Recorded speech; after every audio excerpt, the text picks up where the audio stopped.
វាមានរយៈពេល3ថ្ងៃហើយមិនមានថ្នាំបន្សាបទេ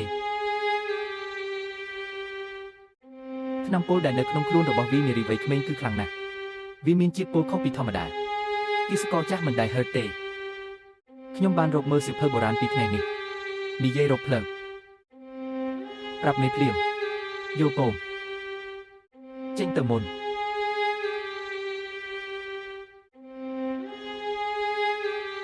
អេហេអ្នកភ្ញាក់ហើយប៉ាប៉ា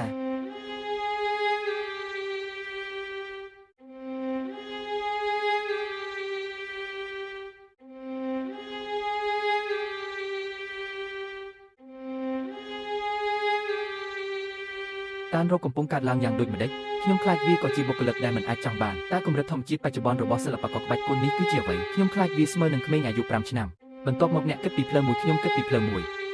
តើខ្ញុំអាចធ្វើអ្វីបានខ្ញុំមិនដឹងថាត្រូវធ្វើអ្វីនៅពេលនេះទេអូខ្ញុំមិនបរិភោគវាទេហេបងស្រីតើអ្នកឈ្មោះអ្វីអ៊ំយ៉ាវយ៉ាវយ៉ាវយ៉ាវយ៉ាវយ៉ាវយ៉ាវយ៉ាវយ៉ាវ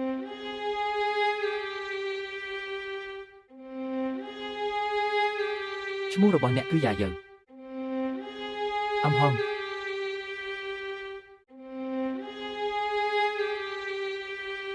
អ្នកនៅទីនេះ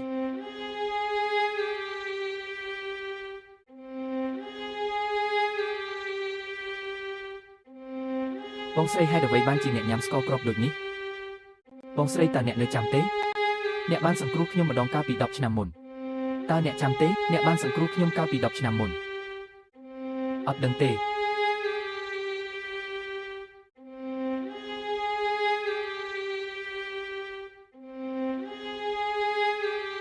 មកអង្គុយទីនេះឲ្យខ្ញុំគេងលក់ស្រួល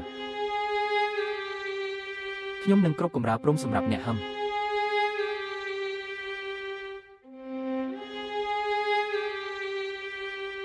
ប៉ាតាមានអ្វីខុសមិនមានអ្វីទេលោកប្រុសស្ត្រីវ័យក្មេងនេះទេហេតុអ្វីបានជាអ្នកខ្ជិលច្រអូសដូច្នេះព័ត៌មានពីមេគ្រួសារមកពីខាងក្រៅអស្ចារ្យណាស់ឪពុកខ្ញុំបានឃ្លាតឆ្ងាយពីផ្ទះអស់រយៈពេល1ខែហើយទីបំផុតមានព័ត៌មានជាដើមតើអ្នកចង់មានន័យថាអ្នកឈប់ស្រែកម្ចាស់វ័យក្មេងមានព័ត៌មានពីខាងក្រៅបាននិយាយថាមេគ្រួសារបានសម្លាប់ប៊ីយុននិកាយតែម្នាក់ឯងសម្លាប់អមតៈប៊ីយុនពួកគេក៏បាននិយាយផងដែរថាមេគ្រួសារបានខ្លាចជាជនជាតិកូឡុងឥឡូវនេះប្រជាជននៃនិកាយធំទាំង4និងប៊ីយុនសឿនកំពុងស្វែងរកឲ្យកនៅតាមដងទន្លេនឹងវិញខ្ញុំខ្លាចអ្នកដេញតាមកំពុងធ្វើដំណើរទៅគ្រួសារហ៊ូ